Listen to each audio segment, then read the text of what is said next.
if there's something systemically wrong, it's manifesting all over the place, in all our organs, and that seems to be what's going on in our world at the moment. These are not one-off issues. They are interconnected, and we have to look at the system as a whole. It's not complicated. It simply requires people to look in the mirror in the morning and say, I'm willing to try to do something, rather than to moan about how nothing can be done. I'm very hopeful. There's a lot happening right now. I think that the world that we're on the verge of is a bright and beautiful and interesting one. Complex, local, interconnected. I hope we get there. Production of Immense Possibilities is made possible by the generous support of the Earth and Humanity Foundation, Wendy Selden, Rogue Co-ops, a community-centered collaboration among the Ashland Food Co-op, the Grange Co-op, Rogue Credit Union, and the Medford Food Co-op, Cliff Bar and Company, Elizabeth York, and these additional members of the Immense Possibilities Community Builders Circle. Welcome to our weekly visit with people who are creating immense possibilities for healthy communities, solutions to all kinds of challenges. We've enjoyed bringing you a broad range of creative programs and projects this season, partly because they inspire us about what's possible. Still, there are times when this series of community building ventures can seem a little random. Is there a smart and useful way to pull them together in a coherent system for imagining and planning the world that we want? That's what we were wondering when we came across the work of a new organization that's insisting that we have to be thinking about systems, not symptoms. Societies, civilizations, in some sense, are like our bodies. If there's something systemically wrong, it's manifesting all over the place, in all our organs, and that seems to be what's going on in our world at the moment. The system is failing all around us. Our infrastructure is falling apart. Our jails are full and can't hold more people. Our young people are burdened with $1 trillion in student debt. There is a systems problem. These are not one-off issues. They are interconnected, and we have to look at the system as a whole. It's time to talk about alternatives. It's time to talk about what's next. Okay, what's next? Author and historian Gar Alperovitz has been at the forefront of social and economic thinking in America for a very long time. He very recently co-founded the Next System Project. Gar Alperovitz, welcome to Immense Possibilities. Great to be with you. I wonder if you'd start by giving us the basic concept and objective of the Next System Project. Well, the Next System Project is an attempt to bring to awareness that we are facing a systemic problem, not simply a political problem, where if you elect one person or elect another person, things will change. It is deeply, deeply rooted in the nature of the political economic system. And it's trying to bring that understanding into full awareness.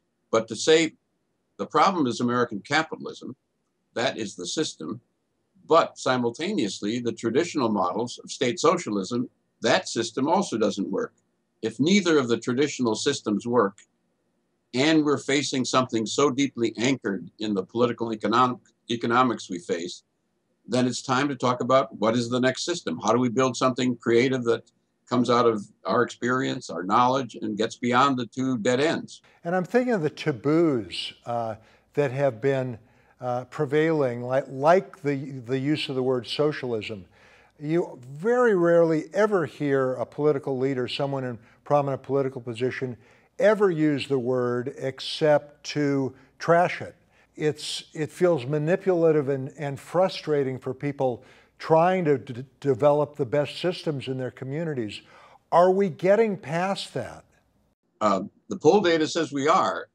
We've seen people under 30, there have been 3 polls that I've seen, slightly favor, not only are they willing to use the term, but slightly favor the word socialism over the word capitalism. And someone mentioned to me the other day that there's been a national poll of people beyond that age that beginning to show similar loss of worry about the word socialism. What are a couple examples of projects or institutions you see out there that avoid this binary thinking in a way that's really productive and creative? Well, the most obvious and quite not right now popular kind of direction has to do with worker-owned companies and worker co-ops in particular. So there's a great excitement about building something that workers themselves own and control and participate in designing and working out. That's a different model. That's not corporate capitalism. That's not state socialism. One of the things to notice is this: newspapers in this country have been in such terrible shape financially, and also they're often controlled by conservative business interests, but they really don't have the capacity to report on what's going on locally. They simply don't report much of what's happening on the ground. So what you find is people don't know. Service, internet and the kind of thing you folks have been doing, get the word out. But once it begins to percolate and people see what's happening in other communities, light bulbs go on and they say, well, we could do that here. Why can't we build a worker co-op here? That's common now. Well, you anticipated my next question. In this program, we showcase what we take to be really inspiring and promising community endeavors. They're pretty easy to understand for the most part. They're on the ground, you can see them. And I wanted to get your take on the importance of that kind of work, community innovation, to what you're doing in the New Systems Project. It's absolutely central. I mean, there really are important things. That it's a learning experience, it creates inspiration, and it creates models that might be generalized. I wonder if you think you're going to be dismissed by some in establishment media and other places in the establishment as repackagers of old progressive ideas, and the slice of Americans who are progressive will stand up and cheer and it won't appeal much to anybody else, sort of same old, same old. Do you see yourself in this project having much potential to transcend the political barriers, the divides that have made things really hard in this country for the last 25, 30, 40 years? My favorite story on this is I come from a small city, Racine, Wisconsin, city of about 85,000, an industrial city, kind of a dying industrial city. And I have an old friend there who I knew from kindergarten, very conservative, extremely ethical. And he says, nationally, I'm conservative, but locally, I'm a socialist. And he's teasing. But he's interested in good government. He's interested in city projects. He's interested in cooperatives. All the things that we're talking about building from the bottom up make sense to intelligent conservatives if you talk not rhetoric, but something, and this is the essence of it, that actually is practical, makes sense, it demonstrates a different way forward.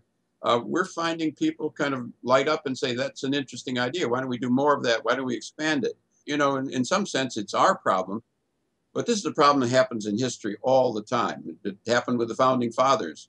Think about it this way, there's just a bunch of guys. We kind of put halos around them, but they walked on two legs. They put their pants on one leg at a time, just like everybody else. And they began to say, what is it we want? And they produced, the Constitution. They produced the United States. They defeated a bunch of farmers and merchants, basically, defeated the greatest empire in history, British Empire. The world changes if people begin to say, well, how does this happen? It happens because people roll up their sleeves, and it happens all the time historically. This is not, the problem we're facing is not a novel problem. It happens all over the world all the time. And people just need to say, hey, it's time to get serious about this. And I sometimes tease, I say, you want to play this game? Lay a couple decades on the table and get serious about it, and we'll see what we can do.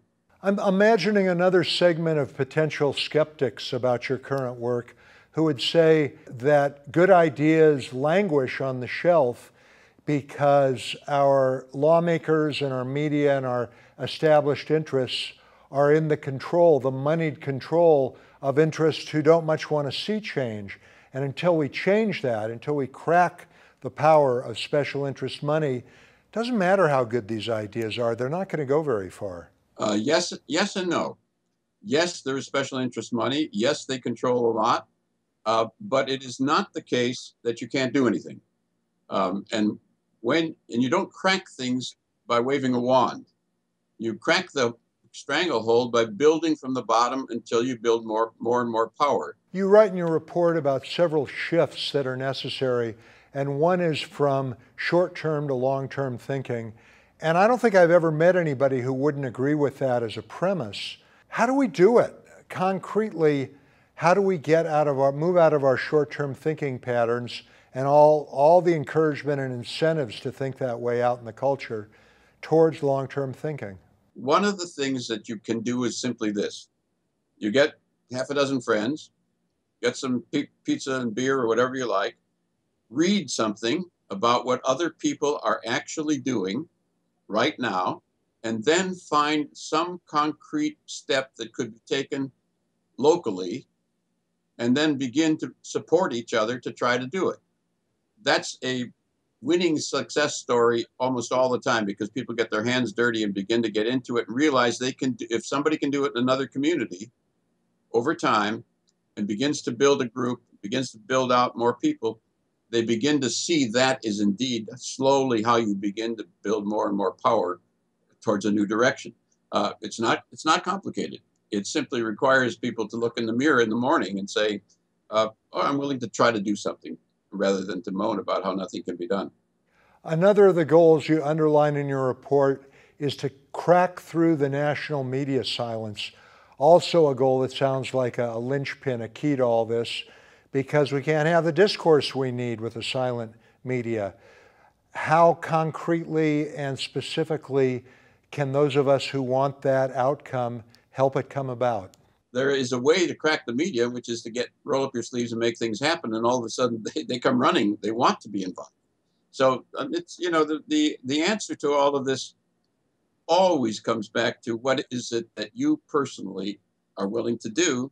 And if you're not willing to do anything, then you become either please be quiet or you become part of the problem, because what you have to do is tell everyone nothing can be done to justify your inaction. And then you become part of the media problem, because you're part of the problem of creating more and more pessimism. There are no guarantees, but it certainly is clear that many, many, many, many instances in the American history and around the world demonstrate that against overwhelming power, people who are willing to roll up their sleeves can build and begin and actually overcome, can triumph. Are you excited about what's coming up over the next handful of years? I think it's the most interesting period, potentially, of American history, bar none. And let me elaborate that a little bit. In the 19th century, basically, when you had major problems facing the system, when there were huge problems facing the system, you could go west. You could take over more land. You could export your problems by difficulties of going across the continent. By the end of the 19th century, they ran out of that solution. They ran out of land. They got to the end of the continent. In the 20th century, in the first quarter of the century, when real problems occurred, we had a massive war, World War I, and that stabilized the system for a while. During the second quarter of the century, you had, the collapse of the Great Depression, and then World War II stabilized it. In the third quarter, you had Vietnam, Korea, the Cold War. This is functionally how the system got stabilized. That's slowly disappearing, which means that the system is decaying and people are feeling more and more pain, but it doesn't collapse, which means there's time for development. And at the same time, we're being constrained internationally. We're finding out military force doesn't work. It either creates more problems than it solves. If you stand back from it, you're seeing a large system decaying in its fundamental capacities, even though there are very powerful forces trying to hold up the old ways of doing things. That is the prehistory of something got to come out of that. One of the logical possibilities is simply that the decay goes on, period. Decay, decay, decay, period. Another is that violence occurs and there's a repression and something like a corporate fascism. That's a possibility, logically. But it's also possible, based on the history of many countries, that we can build from the bottom and that up over time. That's the one, obviously, to bet on and to try to do, because no matter what you do, you may or may not triumph, but no matter what you do, you're building something positive that can help people as you go. Gar Alperovitz is founder of the Democracy Collaborative. He's the co-founder of a new initiative just launching called the New Systems Project. And Gar, I'm really grateful that you made time for us on Immense Possibilities. Thank you for telling us about your work. So thank you for having me. What is the system that humanizes us? What is the system that opens up our imagination of possibilities of cooperation? How does the macro view of systems thinkers like Gar Alperovitz connect to the community-based projects that you normally see here? We want to explore that with Michelle Glass, who is a Southern Oregon lead regional organizer with the organization Oregon Action, and Jimani Crockett, a Southern Oregon University freshman, who was recently elected Senator for Multicultural Affairs. Welcome to you both, and thanks for coming. Thanks, Jeff. Thank you. Michelle, you start, please. Tell us a little bit about Oregon Action's vision, purpose, and activities. Currently, we are an organization that's working across a lot of traditional divides, geographic, age, ethnicity, race, political affiliation, to address the needs that we all experience, particularly in our rural community. Historically, we've worked on a lot of health equity, racial equity, and economic equity. So you were listening along with me to Gar Alperovitz just a few minutes ago, and he said that the kind of work that you do supports what he's trying to do with the Next Systems Project. Is it true in reverse? Is that kind of global systemic approach supporting what you're doing? Absolutely. I think it's really helpful and I think a necessary prerequisite for having vibrant, viable, community-based solutions and people working for those solutions to have that overarching vision of what is possible. And I think we're all inspired by that vision, and without it, it would be very difficult to motivate folks to work for these changes that build towards something bigger that we all want. It would feel more like plugging our fingers in the hole in the dike all the time, and there's always more holes in the dike. Yeah. Jimani, you're in your first year at Southern Oregon University. What first drew you into social and political activism? I would definitely have to say it'd be the recruitment from other students like myself who are impacted by these different issues. And working with those different student leaders and those student organizers, I found a way to actually improve the world that I live in. I have been given the opportunity to lobby our legislators and our representatives here and tell them that these are issues that are impacting students of color as well as just people of color in the world. I understand that your mother had a tough experience that connects to your commitment to get engaged. Would you tell us something about that? Absolutely. I found out that my mother was parked at her residence in Hawthorne, California, which is not one of the best neighborhoods. And she was approached by two male officers, and one of them was holding her at gunpoint. And at this point, she was on the phone with a friend, and the friend was reassuring her, like, it's gonna be okay, make sure you stay on the phone with me, I'm here for you, anything that happens, just do not hang up this phone, do not open the door. So a few minutes later, 3 more cars come, 6 more officers, 3 more guns. And after the experience, they were done. They left, said nothing to her, no apologies, no explanation. And talking to her about the incident afterwards, she had never felt more violated, more disrespected, or terrified. It was one of those moments where you really start to think anything could have happened. She could have said the wrong thing, made the wrong move, and I would be without a mother. Michelle, from a systems perspective, what comes up for you about this story? I think that we are at a place where more and more people, regardless of our race, our ethnicity, our political affiliation, where we live, are starting to recognize that stories like the one that Jimani just shared aren't weird things that happen to a few individuals, but they are systemic problems. We certainly see that the left-right dichotomy didn't work. We didn't solve any problems using that kind of way of thinking about or framing issues. And then I think as people like myself and Jimani get involved, millennials are much less likely to affiliate with one side or the other. I feel that college students are kind of at a point to where there's like, they're not left, they're not right. They know what they want. Now we just have to figure out how to do it. That's personally where I am. Can you say anything about what they want? What do they want? It's not about equality, it's about equity. We want fair chances. We don't want everyone to be on the same level, but we want everybody to be given the same type of resources, the same type of opportunities. I guess my group, as I'd like to word it, we need more. We deserve more. We are people too. How hopeful are you that big changes are on the way in terms of equity? I'm very hopeful. There's a lot happening right now, but I think that it's time that the torch needs to be passed. There are events that took place long before I was born, long before I was even thought about, but we got to a point where we were comfortable. We're not anymore. We need to strive for more, we need to work for more, and that's what we're doing. Is there anything older people could do to encourage more activism and participation by college students? Trying to find ways to connect with us. We want different things, we're striving for different things. We have different concerns and issues, but we need to find a common ground and we need to find out what's going to benefit everyone the most. So it's the greater good, in my opinion.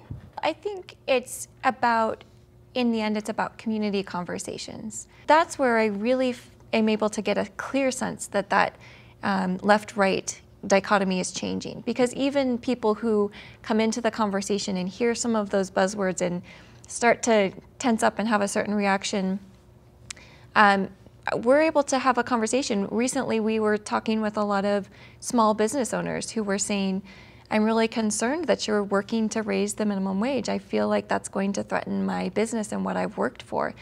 And instead of dismissing that and telling them that they need to, get on board with justice or whatever. Don't be greedy. Do it right, right. Exactly. We had a real conversation about some research that just came out showing what the projected positive impact on small businesses is actually going to be, and then sharing my own experience as the wife of a small business owner, and the way that we talk about it and think about it in our family and how we came to this conclusion. So really just having a human conversation about your family and my family and why this is important, and maybe some other ways of looking at the problem, and acknowledging that their experience, their fears are valid, and that we don't have to end by agreeing, but we can at least understand where the other person's coming from. Having successful across the kitchen table, so to say, conversations is easier in rural communities in general. I think that in smaller communities like ours, you have incredible opportunities, and that's one of our strengths, because people are more willing to collaborate, because they know that if they're nasty to you at the table, they're going to have to see you at the grocery store every single week for the next 10 years. You're not going away. I'm not going anywhere. And so that, I think, has an impact on all of us. Michelle, what would your takeaway for people watching today? What would you most like people to be reflecting on? We're starting to come out of the recession. We're seeing some hope. We know we're not there yet. We've got some big challenges ahead. But I really believe that the more of us who take a breath and remember that if we have those conversations and listen in those conversations, I think that's how we've gotten through to some good solutions in tough spots in the past. And I think that we can do that on an even bigger scale now. Michelle Glass is lead regional organizer in Southern Oregon for Oregon Action. Jomani Crockett is an SOU student and the new Senator for Multicultural Affairs at Southern Oregon University. Thank you both for visiting with us. Really appreciate it. Thanks so much, Jeff. Thanks for having us.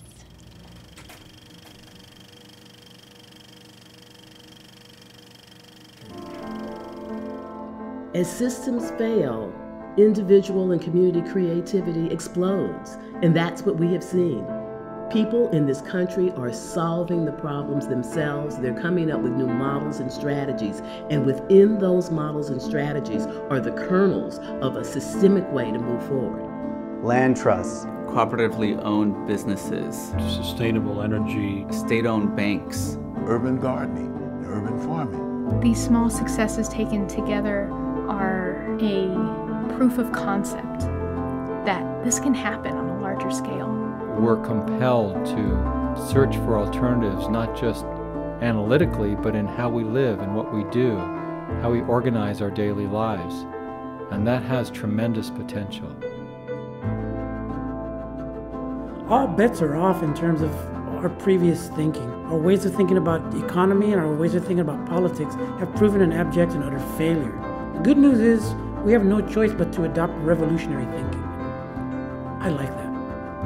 That's the exciting part about this moment. When there are no rules, then people have freedom to invent and to create new things. If the people who cared about these things really joined together to do something about them, anything is possible.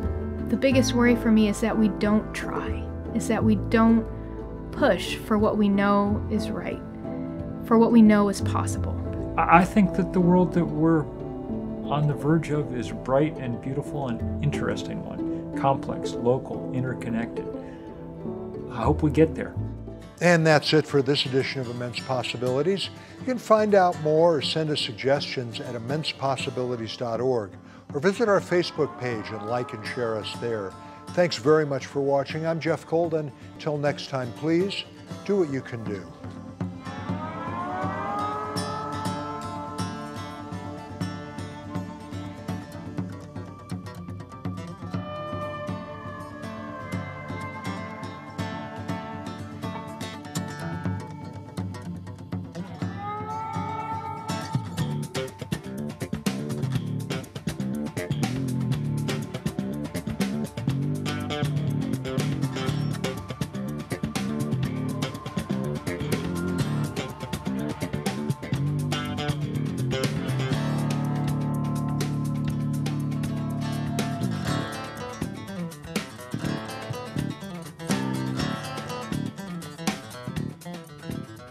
Thanks for watching to learn about tonight's immense possibility. You can watch any of our past programs anytime at immensepossibilities.org.